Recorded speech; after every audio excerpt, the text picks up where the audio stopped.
I am the father of the bride.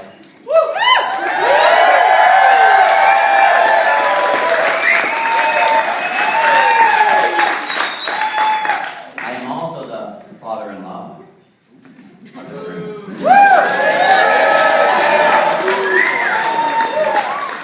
My name is Eric, and I did try to write some stuff down.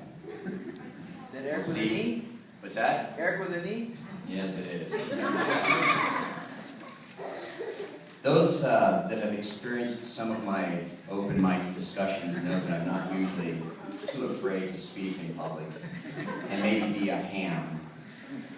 But this is my daughter's event, so let's be good. Okay. We want some good stuff. Yeah. First of all, I'd like to take an opportunity to say thanks to T-Lazy, as it's affectionately known in the area. The rest of us call it T-Lazy 7. T-Crazy. So, thank you to you guys for taking care of us. Thanks to the help from everybody that's been doing things. Thanks to Angela for being so supportive and making me come up here. She's going to get it, dude. This is DJ, and he introduced himself to me earlier. And to everybody else who has assisted and done so much work here. It is absolutely incredible the amount of work that has been done to help you guys out. I'd also like to specifically thank Clay. Where's Clay? Mount of the Holy Cross.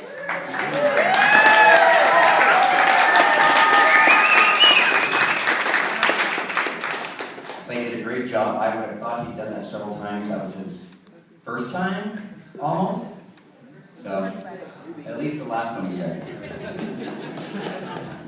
To a good friend and a special person in our life, I'd like to thank Steve Johnson, who was the godfather of that exposure. And I'd like to thank everybody that is a family, and all of our families are thanking all of you extended families and friends for coming out here. It's impressive when you think about the fact that we have had somebody come from South America. We've had somebody come in from Florida, along the eastern border, all the way up to the Boston and the New England area. Across the top through Minnesota, don't you know? We wouldn't be people in the world. I'll borrow you my rig. You betcha. Seattle, we may have had one or 20 people from Seattle. Down through the Californias, down through Southern California, and back across to Texas.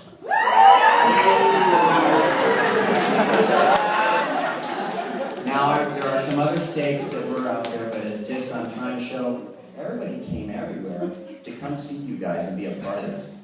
How freaking awesome is that? How blessed are all of us. So,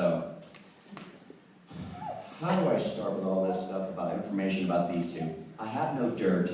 I don't have any dirt, nor would I share any of those kind of embarrassing moments. I don't think that's appropriate. It is. It is.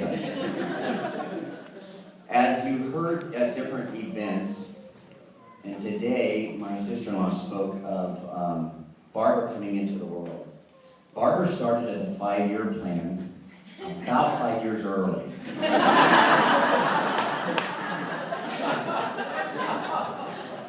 And so I found out that Barbara was coming into this world while I was on the East Coast and they were on the West Coast because I had joined up in some sort of a military organization. Transitioned from that to another organization, and when she was born, I was back again over in the panhandle of Florida, and I'd been out getting ready to be commissioned, and as I walked back into the building and had all this protocol stuff going on, about to be commissioned officer the next day, I see the phone flashing, and I'd walk through and I go, "Hey, is that phone for me?" And the young kid, "No sir, no sir." Chill out, I'm just asking, I'm expecting a phone call.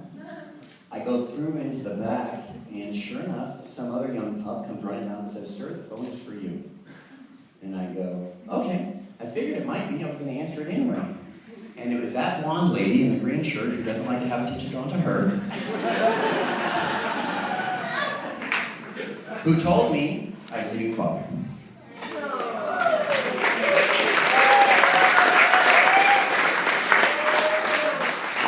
So Barbara was in the room coming out. Jeannie helped. You heard that Vicky helped. One of them cut the cords. Vicky's mother had red hair, so they assumed she was the grandmother because my mom was with me watching me get my blah, blah, blah stuff done. And she was welcomed in nicely, and we had a blonde hair name, and we had a brown hair name. We did not have a redhead. We had some special people, so we named Barbara after some friends that were important to us. That's the way she welcomed into our life. 5-year plan couldn't have been any better.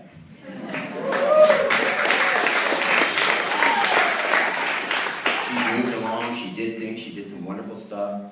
One of the favorite words that she would use while we were out in Maine was yobsters, and when you spell that with a Y. Yobsters. She was quick to learn things, and she got to have my wife learn about my family. And Barbara got to learn her first bad word. And I got to hear about it from my wife, saying, you know what your daughter said today? At the Toys R Us in Maine. And she used it correctly.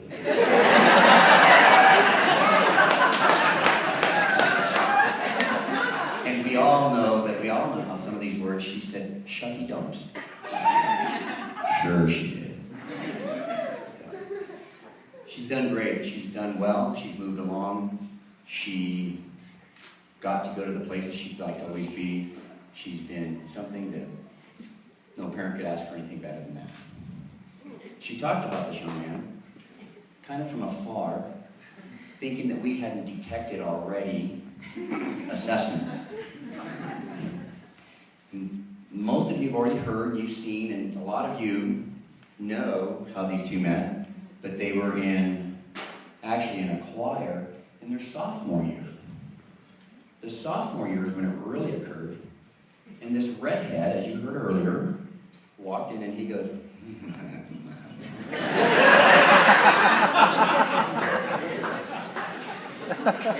just kidding. And so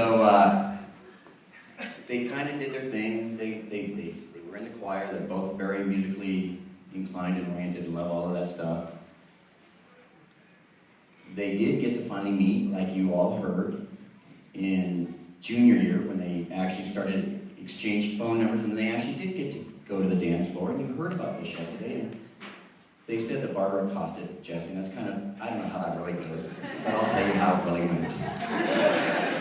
She's like her mother. And while they were dancing, she reached right around and grabbed his ass.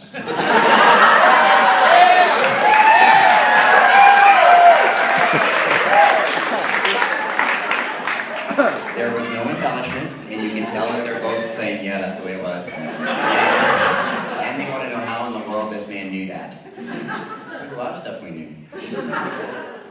But we played like we didn't know what was really going on. They were doing great. Barbara had some events that were not as good. She'd had an accident or a fall, got hurt, and she would get sick, and she would have things that would occur, and this young man, this great young man, would let us know what was going on. Barbara just fell off the bike. She seemed to be okay, but we're taking her to the doctor. She was only unconscious for a couple of minutes, but she's okay. Remember that now?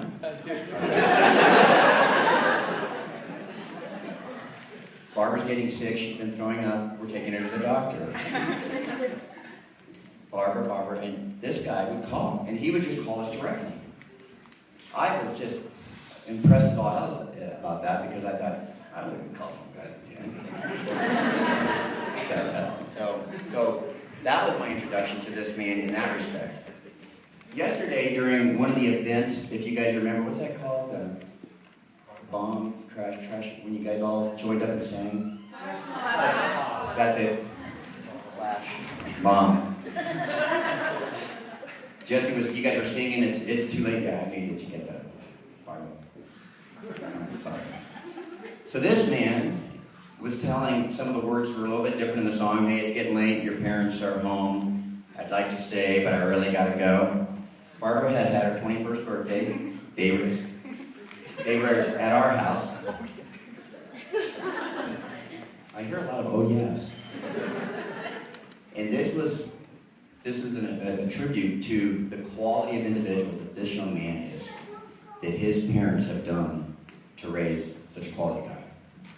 We were at a, as you've seen already these last 4 days, social event next door.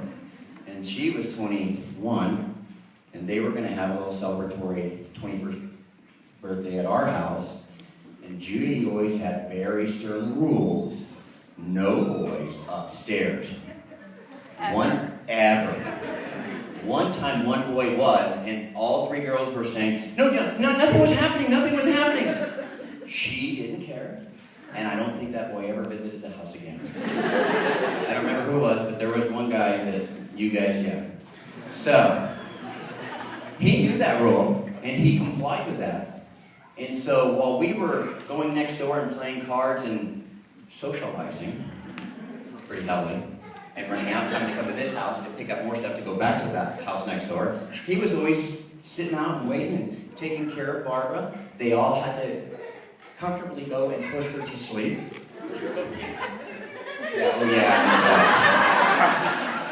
Because she had been told tequila is a good thing. Jesse's dad's favorite poison. So, the quality of individual was, he wanted to drink a martini with me, which I thought was pretty cool. He had taken 2 glasses and put them in the freezer, gotten the gin prepared, gotten everything ready whenever we were going to come back. By the time we got done, I guess, doing whatever we were doing, it was around 1 o'clock, 2 o'clock, or something like that. Poor Jesse was already fighting off colds also. It seemed to be quite common at our house.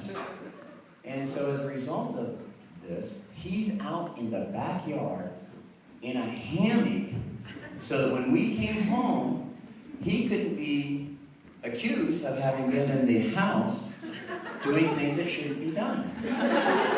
And I was very happy about that. And he's freezing because there's no blankets or anything, because he's out there. So we go and we get him, we bring him in, and he says, all right, you want to have this martini? And it was essentially gasoline. And me being the support, I go, all right, I'll just drink yours also. So, how cool is it? This guy did everything right, even though he could have gotten away with all sorts of stuff while we were going back and forth.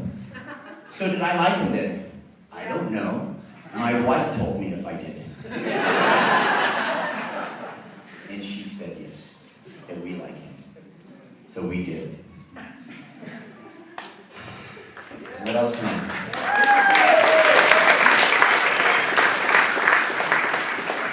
So I thought it was telling that he was able to talk about the fact that it's getting late, I'd like to go, and that flash bomb that you guys did, I thought was very appropriate.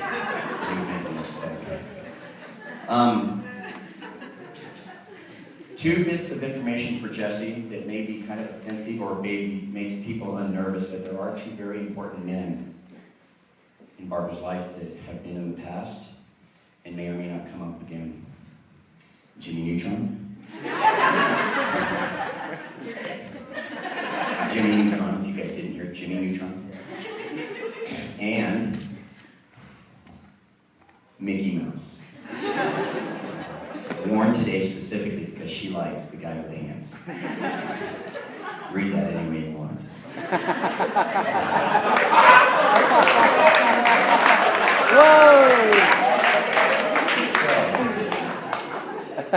So sometimes we are afforded an opportunity to impart quality words of wisdom. I can't do that. I'm not that smart. And what do you tell 2 people that are as wonderful as they are, who've already been together and have had some hellacious events in their lives and have overcome them and done well? There's not much I can say. I can't really add too much. I can only say things that, or tell you that things happen for a reason. Work with them and do the best you can when it happens.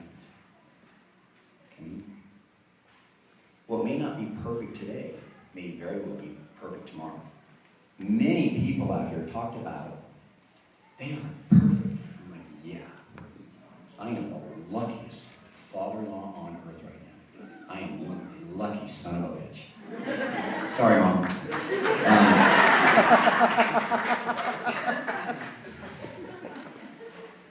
Something that I think guys in the back corner who have heard me in public, words, yeah. In my opinion, think the sentence through. Words may actually be the enemy of miscommunication. Make sure what you say is what you mean to say, and ensure that what is being followed through is what you intended it to be. I'll give you an example of sometimes what you say may or may not be the right thing, but you kind of have to analyze it and go with it. This is inappropriate, but bear with me. You asked if I had something, and I raised my hand yesterday, but you said meaningful. It's all about communication, and I won't talk about the orange juice conversation with the military guys in the back. Hey, I meant to say pass the orange juice, but I won't go there. One day at my house, some of you that know me know that I can get kind of whiny and kind of wimpy and kind of wham. And I was a bit wham one day. And my wife, ever so eloquently, and so very calm, collected, turned to me while she was doing whatever she was doing for all the people in the house. And goes, "Oh, honey, do I need to go upstairs and get a tampon for you?"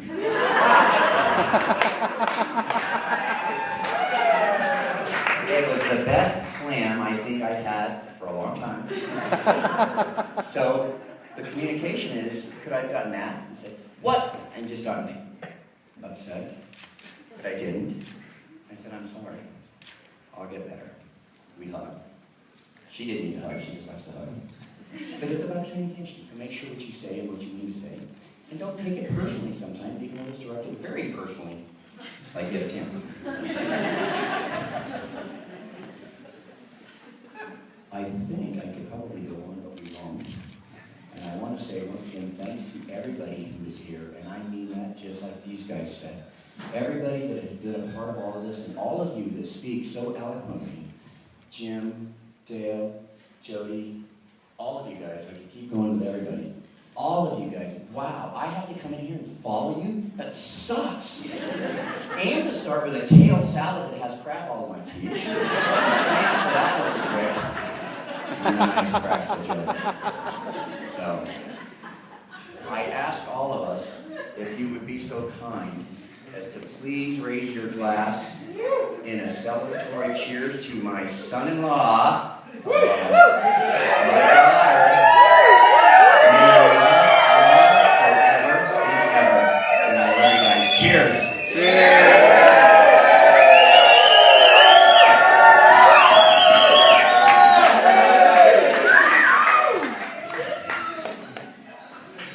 By the way, there is a golden bar for socializing.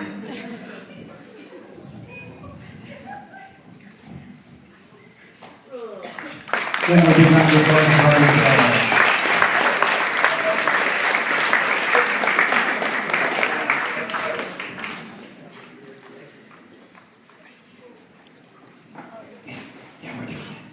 Yeah, since you're on the dance floor, why don't we just dance?